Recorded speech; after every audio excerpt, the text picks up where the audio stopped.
প্রিয় বন্ধুগণ, আপনারা এখন যে জায়গাটি দেখতে পাচ্ছেন এটি হচ্ছে টাঙ্গাইল জেলার ঐতিহ্যবাহী পাকুটিয়া জমিদার বাড়ি।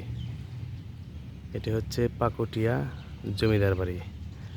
যারা এখনও দেখেননি আপনাদেরকে আমন্ত্রণ জানাচ্ছি পাকুটিয়া জমিদার বাড়ি দেখার জন্য। অনেক সুন্দর, দেখার মতো একটি দৃশ্য।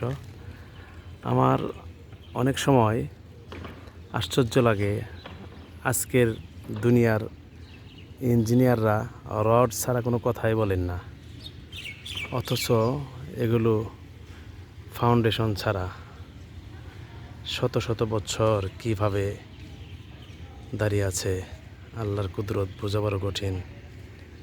এটি হচ্ছে টাঙ্গাইল জেলা নাগরপুর থানা পাকুটিয়া জমিদার বাড়ি। এটি হচ্ছে পাকুটিয়া জমিদার বাড়ি।